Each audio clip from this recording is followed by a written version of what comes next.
All right, I'd like to call to order. He's new to there. They're filming it here. I'd like to call to order what Elizabeth Farr pointed out to me is the 50th and last meeting of the Mount Abraham Union High School District Number 28. That means annual meeting. The board will be functioning, but it's going to be replaced by the new board that was elected for the as yet unnamed, formerly unnamed district, Union District.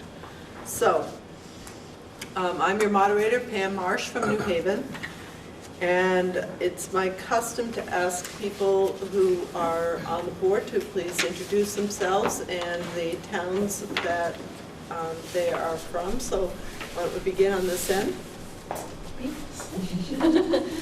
Chris Pearsall, Bristol. Sandra Lee Lincoln. Benita Bedard, Starksboro. Jody Bashan, Starksboro. Carol Eldridge, Bristol. Allison Sturdivant, Bristol. Don Griswold, Moncton. And Doug Dewitt, Bristol. Okay, and then we have Superintendent of Schools, Patrick Green. And in addition, we have Building Principal Jessica Barowitz. I said that right? Yes. And we have a couple of other school officials, Susan Brule, and I'm afraid I'm not sure the lady next to you. I'm Katrina DiNapoli. I think we have met. Hi. All right, and we have our faithful clerk,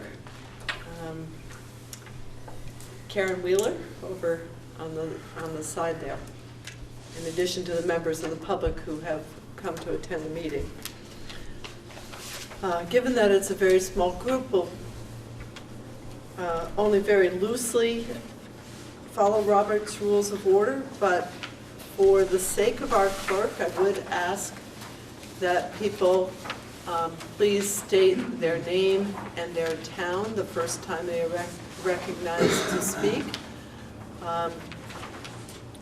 And I am understanding that there is a correction to one of the reports. So before we begin reading the warning, would someone like to tell me what page the correction is on? And that's make a ministerial correction to your blue booklets, those of you who have them with you. All right.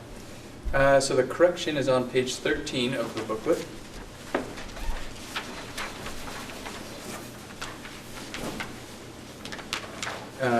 And there's a continuation from page 12 that's missing on page 13.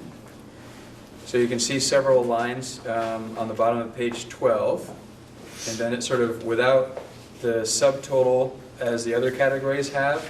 It just jumps into a new subcategory on page 13. So at the top of page 13, there are a few lines that are missing. The first line is a tuition to area vocational centers.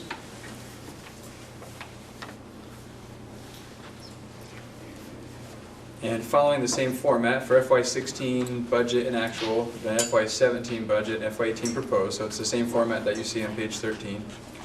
For FY16 budget, $385,296. FY16 actual, $400,190. FY17 budget, $394,929. And FY18 proposed, $403,302.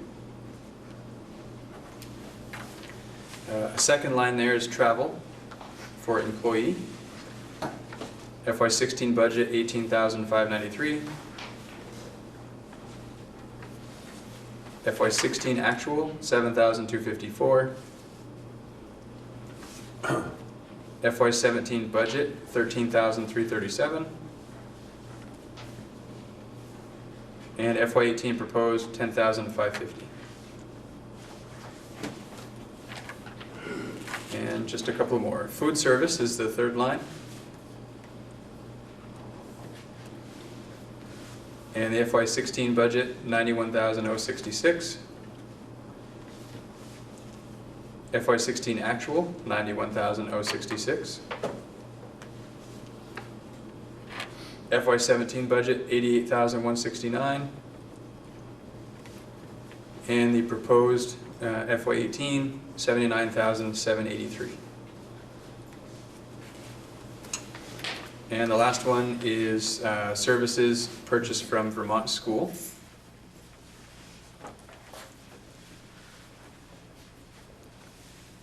FY16 budget, $4,954. FY16 actual, $42,371. FY17 budget, $5,077. And FY18, $5,204.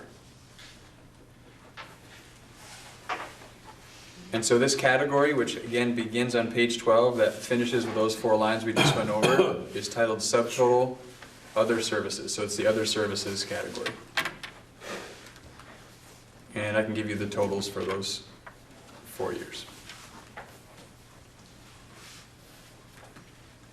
So the total for FY16 budget, $1,226,762. FY16 actual, $1,040,230.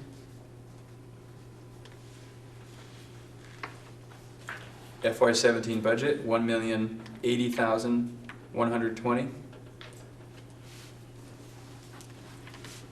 And FY18 proposed, $1,082,301.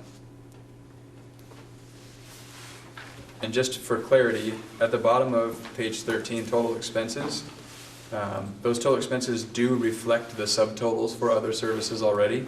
There's just those 4 lines that didn't get carried over into the booklet when it was sent to the printers. So the grand total expenses for Mount Abraham budget is the, Yes. includes those items. So that FY18 proposed, $12,929,000, does include the subtotals from other services. Just clarifying. Yes. Patrick, under services purchased from Vermont schools, FY16 actual, did you say 42,371? Correct. Okay, thank you. Great. So we'll begin with the warning, which is on page 35 of your blue book.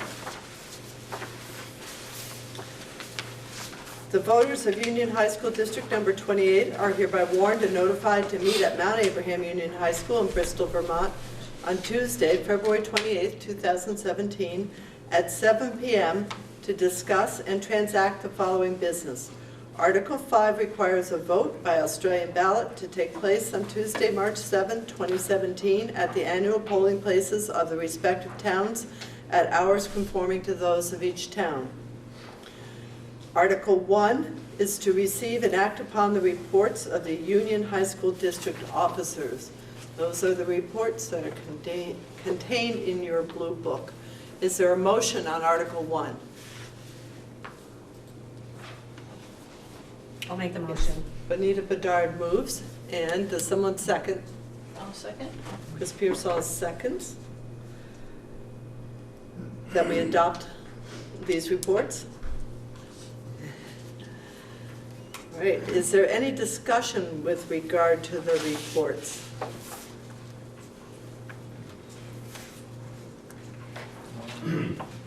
I see hands going up, yes. Craig Allen, Bristol. Let's see, no comment on the status of the professional audit for the school. Is there, I don't know what, where in the process it might be, in other words. Could someone comment on the professional audit for the previous year? Okay, the audit is in the process right now of being finalized, so it's not an officially completed audit yet, but it should be perhaps as early as the end of this week, if not sometime next week. The final stages of that will be complete and it'll be finished. at this point in time, everything that we've learned from the audit, everything looks great, and there's no sign of anything being askew. No management letter items that are out of the ordinary? No, nothing out of the ordinary. No. Thank you. Are there further questions? Yes, Ken Mr. Weston. Weston? A couple of weeks ago, I was struck by a news article about Vermont schools in general, in that in many cases, they're finding that the schools aren't maybe aware enough of homelessness issue. And do we have an issue in this district? And if so, are we able to deal with it and understand it? I think, Mr. Breen? Sure. Breen? so I think homelessness is an issue in most places around the state, and I don't think we're any exception to that, and it is something we pay close attention to. We have a role for someone in our district is to be paying attention to that and helping support those families and identify them and work through the process. So it is definitely something that's on our radar, and we're paying attention to that.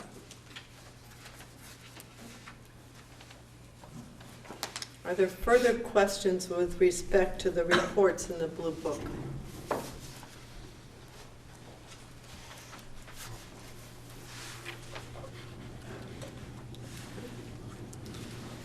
Hearing no further questions, we will proceed to the question on Article 1.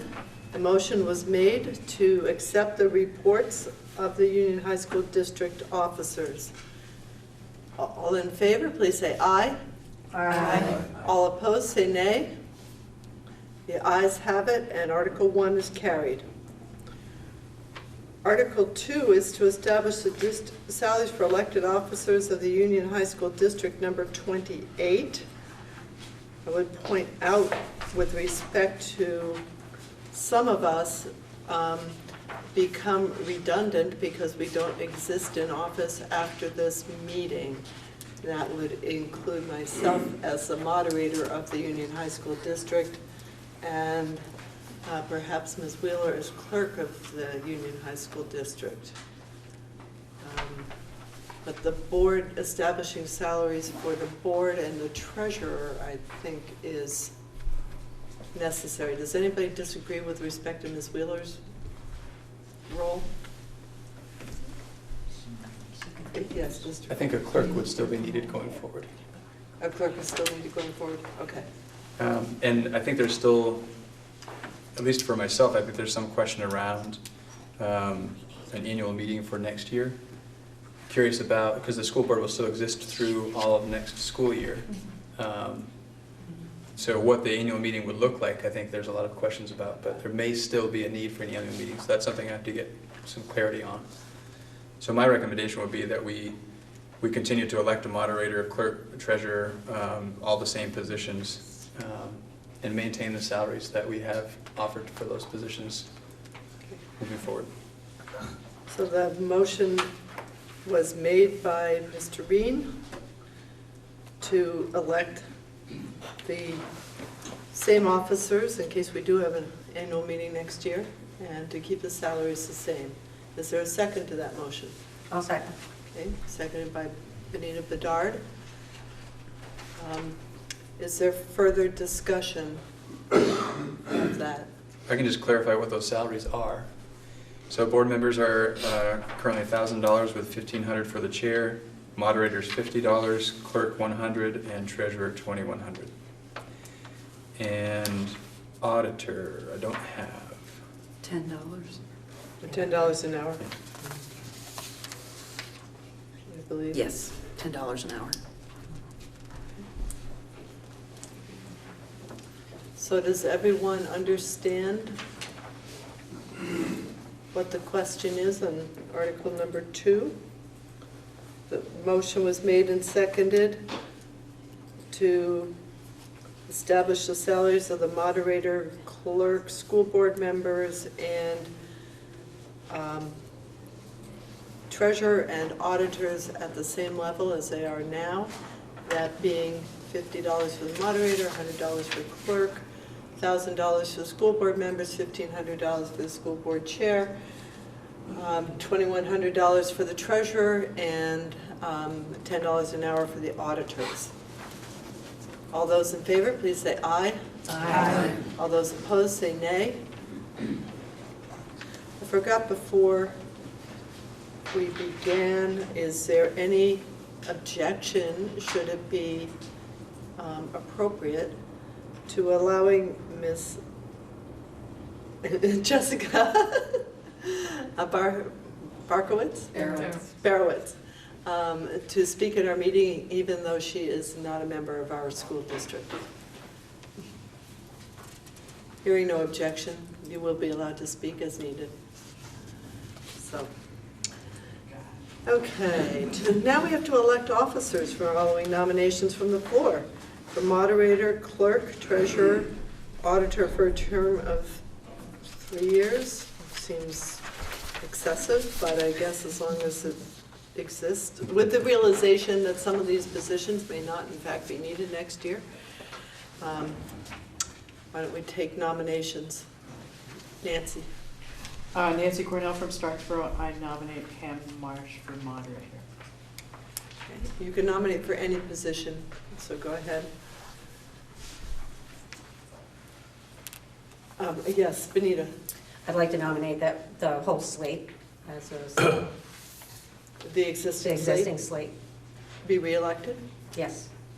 Okay. Ms. Cornell, will you accept that as a friendly amendment to your motion?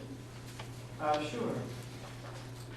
Okay, so we will consider the motion to reelect the current slate of officers. That is as long as the people in that slate are willing to continue in those. The only one we don't know about, maybe we should separate an auditor for the term of 3 years, unless. I don't have anybody right now. Well, Mr. Allen, your term is expiring. Are you willing to re-up? Yes. Okay. So, and I understand there's a vacancy in that position too, which may mean that an auditor needs to be appointed by the board. But, okay, so Mr. Allen is willing to have his name renominated, so given that, is there any discussion? I'm just confused about what the nomination is for auditor. It would be Mr. Allen, because his term expires now. I see. Oh, I see, okay. So clarifying that, because the auditor we would have elected last year, it appears not to have served, it seems to be an empty position. Excuse me. She declined. Declined to. Was she elected in absentia? No, she declined to rerun, and you decided not to have the position, in a sense, was my. Aldridge nominated Betty Farr. Betty Farr declined. No further nominations. Okay, so we So it's didn't have empty. any nominations. Right, for that one. Okay. So, Thanks. yep, that's what the minutes. So we at least have 2 out of 3 auditors.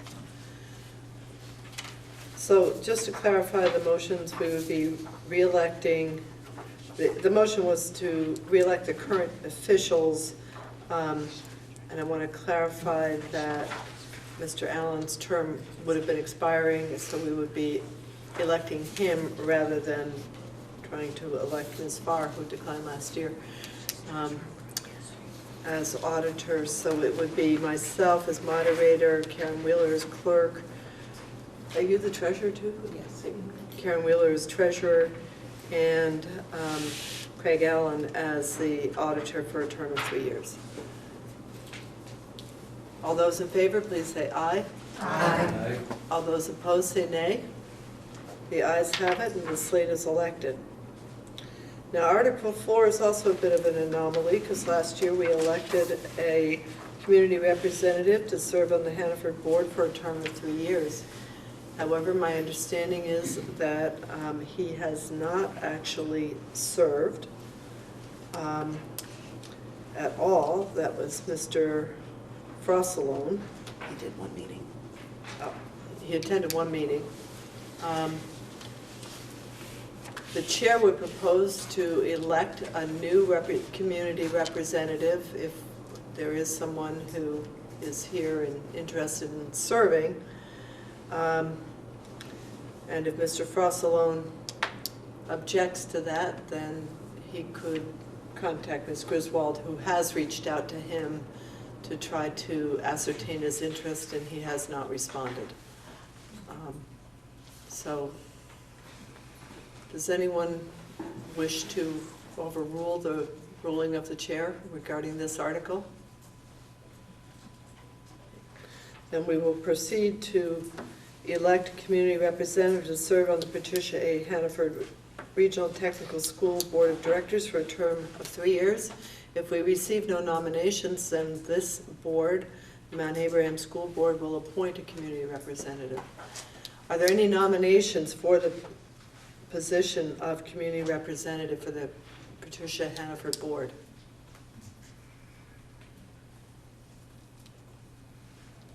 Can I ask a clarifying question?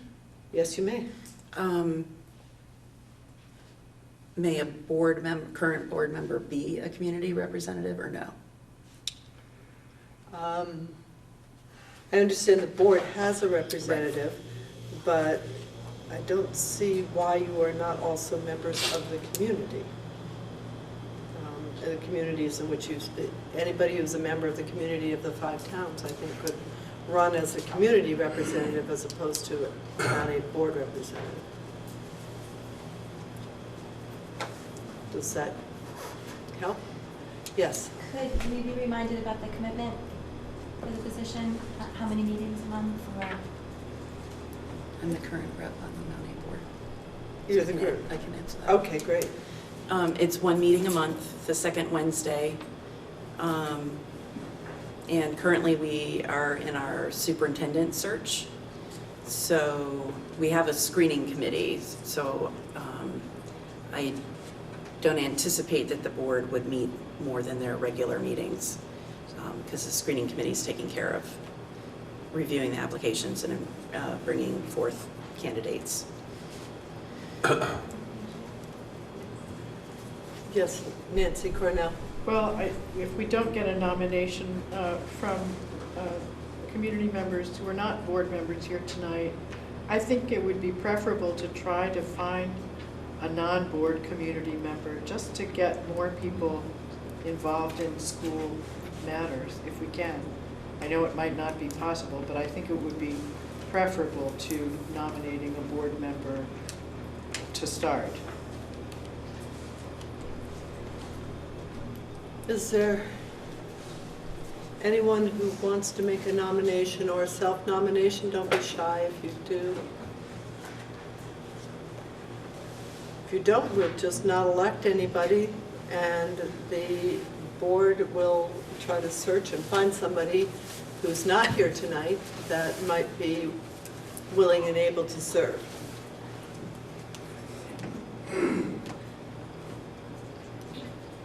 We will leave it in the hands of the Union High School District number 28 School Board.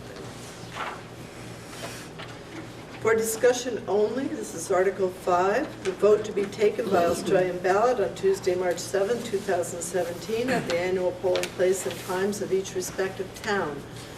Shall the voters of the Mount Abraham Union Middle/High School District approve the school board to expend $12,261,839, which is the amount the school board has determined to be necessary for the ensuing fiscal year?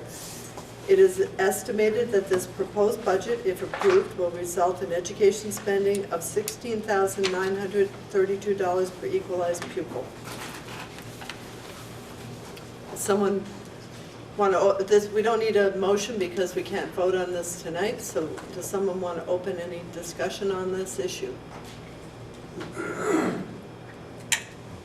Yes, Mr. Allen. Alan Bristol.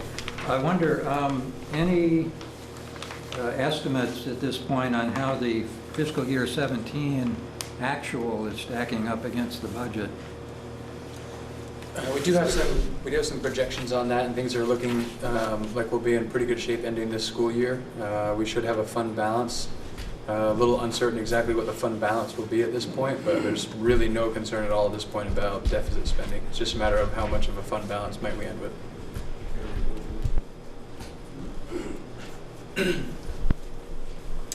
Yes, Ms. I Cornell. wonder if someone can speak to what the goals of the budget are in terms of our students.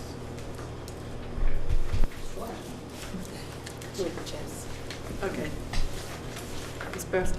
Ms. Barrowitz. Barrowitz. Yes, thank you. Really, the goal of this budget was to largely level service, to make sure that we really are meeting current student need. Could you speak a little louder? While keeping in mind some pretty major facility needs going forward. And so we know that right now we are working hard to evaluate our current systems and plan for really the next several years. And knowing that we anticipate that this budget will support student needs and support that continued professional learning, as well as supporting the facility, which right now is the greatest need for students, that if we don't have a functioning facility, we really are jeopardizing a lot of our educational programming. So it balanced a lot of those needs. Yeah, my pleasure. Mr. Weston. Yeah, Weston Bristol. On, excuse me, page 13, the line 5812.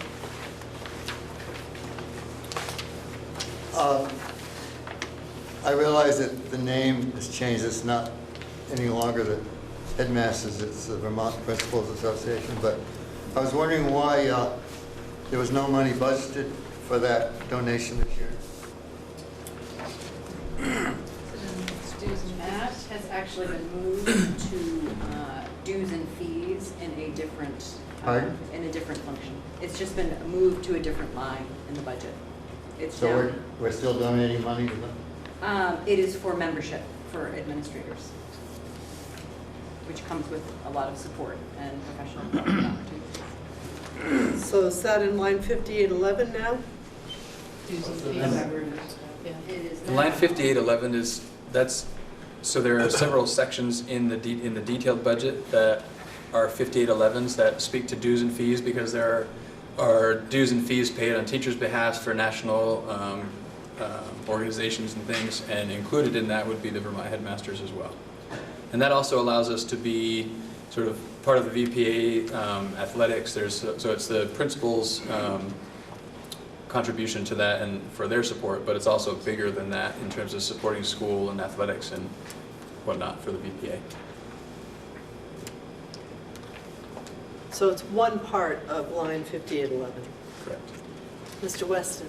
Well, I'd like to follow through on that question now that I know where the money's going. I guess this question's been raised before, but the headmasters do a lot of advertising. And it seems to me they put a lot of advertising into athletics, but I've heard very little advertising for other types of extracurricular activities. And it seems to me that that organization is so oriented towards sports that they sometimes ignore all the other important non-scholastic parts of our education. Seems though we should be putting some pressure on them to change that.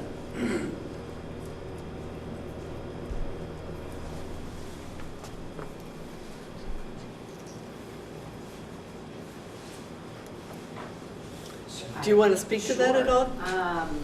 I think their focus has been athletics, I think, because they're organizing a lot of the events that all schools in the state compete in, whereas extracurriculars and co-curriculars differ school by school.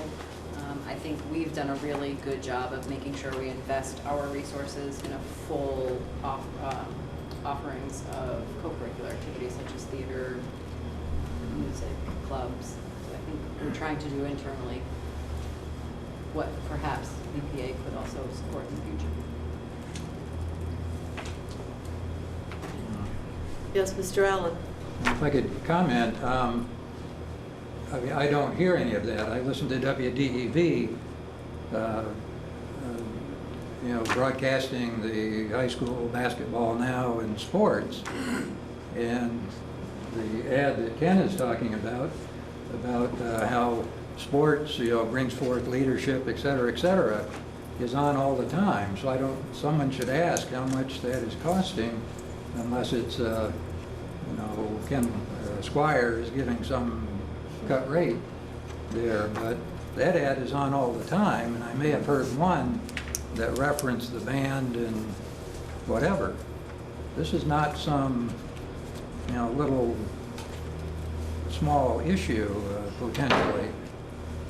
Plus you've got, you know, all we hear nationally are all the abuse issues from the football players and so on. That certainly does not give a very good representation of what athletics is providing, you know, the higher education, the folks that leave high school and then go on to be pressured by their coaches at the college level. Does anyone want to respond to that? I'm a little curious at the silence up by the folks who are dealing with the budgets, or Patrick, who has to be a little more involved in spending the money. So VPA's focus for years has been athletics. And I don't know what say we have over what they choose to focus on, except for participating and being affiliated with VPA. We could choose to not send dues, which then means our athletics programs may not be eligible for any VPA-sponsored events, like the postseason events and things like that. So we would have to weigh those things. But in terms of our ability to tell VPA what they do or don't focus on, I think it's pretty limited. Lots of hands. First Mr. Weston and then Mr. Well, this issue came up a couple years ago, and it was very obvious soon after that there was some other advertising that was including liberal arts and music and things like that. And it lasted about 6 months and then it disappeared again. So I don't know, sometimes it is worthwhile to, and I agree that they've been emphasizing sports for years, and we've been talking about this issue for years, that the headmaster should be responsible for all the activities of the schools, to me, rather than just athletics. Now, I'm not against athletics, I just... I'm sure that Ms. Barowitz is listening to your opinions. And I think it's valuable feedback, and I do also know that Ken Page is retiring from VPA, and it might be a prime time to share this feedback with their new leader. About 15, 20 years ago, maybe even more, the principal here at the time nominated Bill Bowers as a Sportsman of the Year for their annual meeting. And it made quite a sensation because it was the first time a non-athletic type coach had been nominated or elected to the annual sports thing that they do every year. Which is an indication that if somebody makes a wave, it sometimes goes somewhere. in case anybody doesn't know, Mr. Bowers was the band director here for how many years, Ken? 30, I think. For some 33 years, and still directs the Bristol Band, in which some of us play. Mr. Allen. So I would just then throw out again that, the squeaky wheel, sometimes, I mean, you don't make a nuisance of yourself, but, bring it up in some pleasant behind-the-scenes way or whatever. It can't hurt.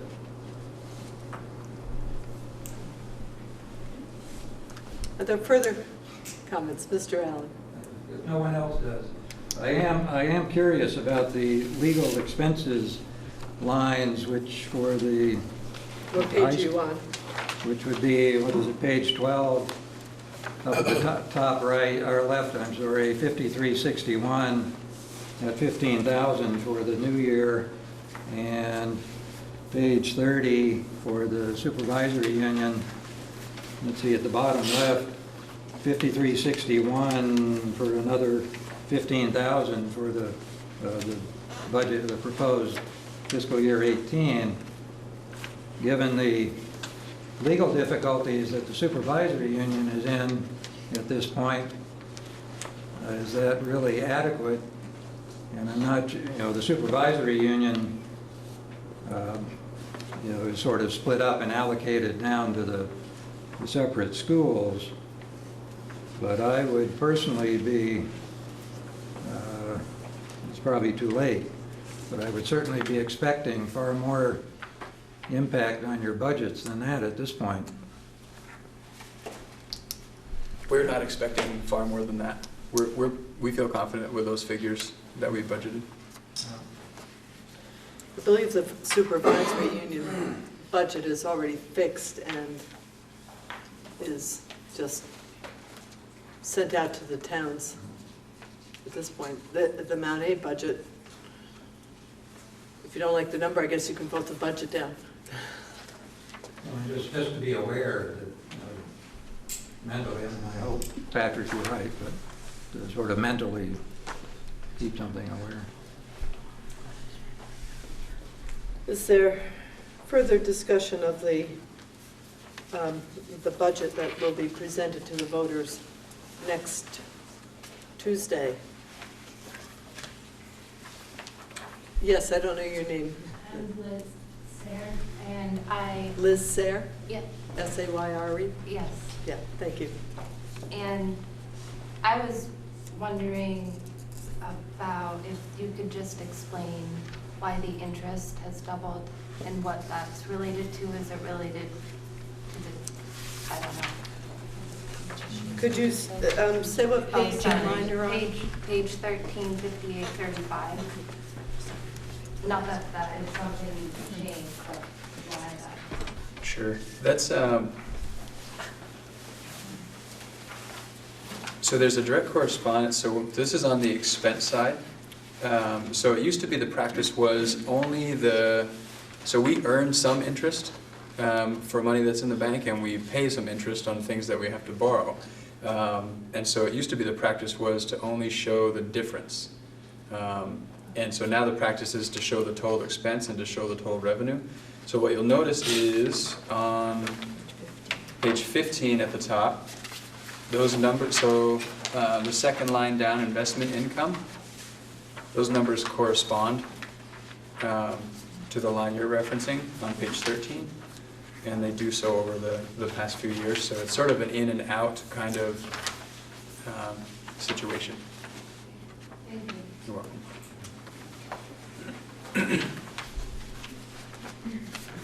Are there further questions? Oh, yes, Benita. Mine isn't really a question, it's just kind of like informationally, I think it's important for folks to realize that the construction services line has gone. What line and page? That is page 12, 54, 51. Thank you. And that reflects, we had in the last 2 years have put $250,000 into the budget for construction services, and this year we put $1 million in because of all of the work that needs to happen here at the school. And one of the things that we heard during the renovation project a few years ago was, well, why the heck aren't you putting money into the school when you need to put it into the budget? So I just wanted to point out that that's what that number is, and so folks understand that that's not, that's where that dollar figure came from. So I just think it's an important part. It's a big bump, and it's something that is necessary, and hopefully we will be able to do a renovation bond and be able to do the school the way it needs to be done. But at least this is a part of it. It's a beginning. And the other thing that I think is interesting for people to think about is that amount of money still isn't enough to remediate the asbestos in this building. So seems like a lot of money, but it's going to go fast, and it's probably not going to show that much. So just so that people are aware of that. Mr. Allen. I wonder then, wouldn't that tend to indicate that the interest expense would go up? I know the interest paid, the Federal Reserve is going to slowly be raising interest rates, which hopefully will filter down to earning some income, but I mean, it may be out of this budget. It's hard to say it'd be out of the budget cycle or not, but I'm just curious about having an even interest income, interest expense type situation. Yeah, if we did pass a bond, those figures, so the interest on a bond and the principal on the bond would show up in a different area of the budget than the line that you're referencing from those other interests. Yes, Mrs. Cornell. So I don't know if I understand this correctly, but what I thought I understood was that you're planning to have a renovation bond issue, and if it passes, the funds that are in that construction services line over and above what you would usually put in there would be used for the first bond payment. Am I right about that?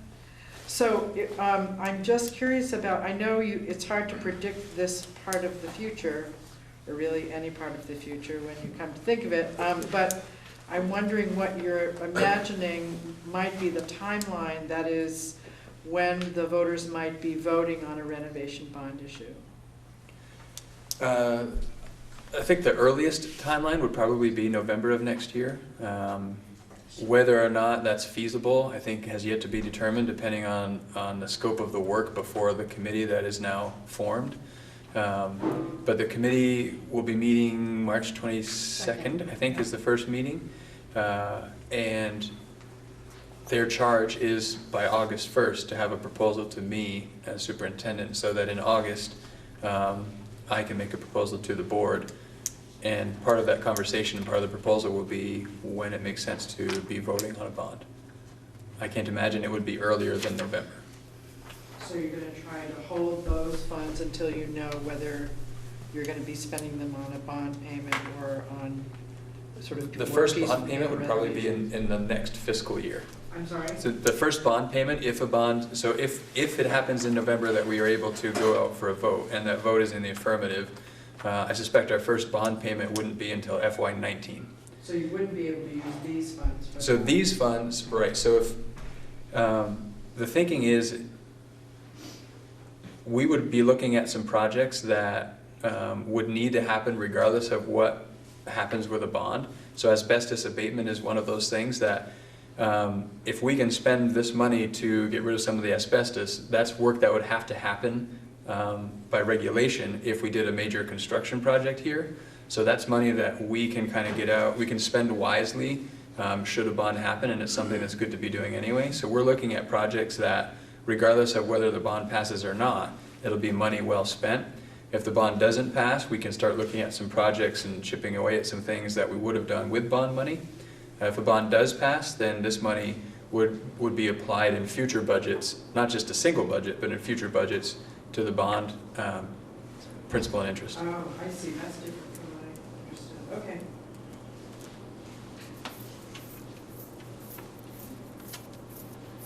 Further questions? Yes, Ms. Bedard. Just one last thing. I think, Patrick, you can say this a lot better than I can, but this amount, the $100,000, would be about the amount that would need to be covering the bond payments in the future. Am I correct in that? Yeah. That's what you were shooting for. Yeah, there are two factors. So one is the amount of the bond, and two is the length of the bond. And so the ideal situation would be if we could pass a bond that took care of the building in the way we need to take care of it, that this $1 million or thereabouts would cover the principal and interest, and effectively we could have a bond that has no necessarily impact on the budget. That would be the ideal. Whether or not we can achieve that is uncertain, because we don't really know the scope of the work at this point, or the length of the bond that we would want to go for. But that's sort of something we would target. Thank you. Because certainly the money that's in here would certainly tremendously reduce any budget impact an affirmative bond vote would have.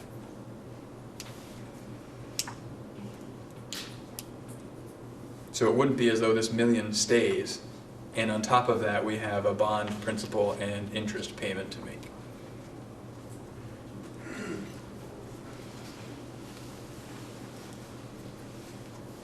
Are there any further questions about the proposed budget that will be voted on next week?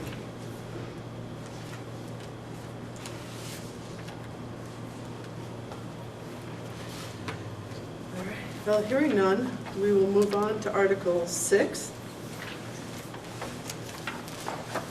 which we have to vote annually, to see if the voters of Union High School District will authorize the Union High School District Board of Directors to borrow money by issuance of a note payable, bonds or notes not in excess of anticipated revenue for the school year, as provided in 16 VSA Section 562, subsection 9. Is there a motion with respect to Article 6? I'll make the motion. Okay, Benita Bedard and Chris Pearsall move and second respectively that the high school district board be authorized to borrow money by issuance of bonds or notes not in excess of anticipated revenue for the school year. Is there any questions or comments with respect to Article 6? Hearing none, I assume you're ready for the vote. All those in favor, please say aye. Aye. All those opposed, say nay. The ayes have it, and Article 6 is carried. Article 7 is to transact any other business proper to come before said meeting. I wonder if Ms. Farr wants to show the minutes. Well, while cleaning out my mother-in-law's old A little louder if you can. we found a copy of Mount first budget, 1967. The budget for the year is $560,000. Nice. So, Pat, if you'd like a copy for your office, I absolutely would love a copy, yes, please. Kind of interesting. Yeah. Thanks, Daddy.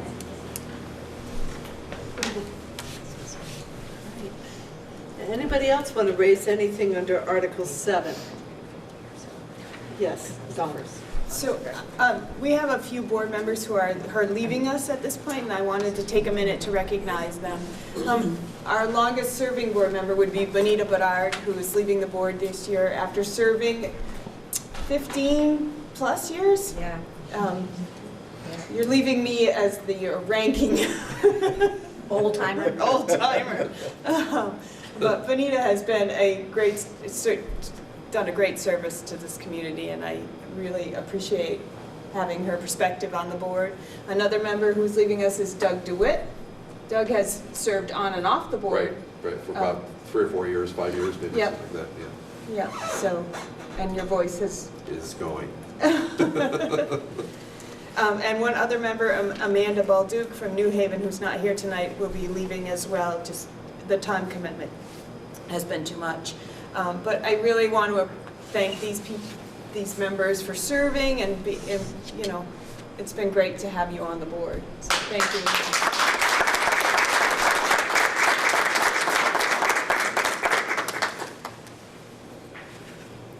Is there any further business to come before this meeting under Article 7?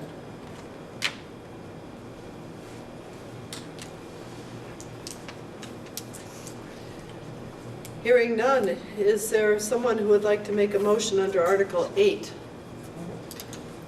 I would love to. I make a motion to adjourn. I'll second that. A motion made and seconded to adjourn this meeting. All those in favor, please say aye. Aye. All those opposed, say nay. And the meeting of Union High School District number 28 is hereby adjourned.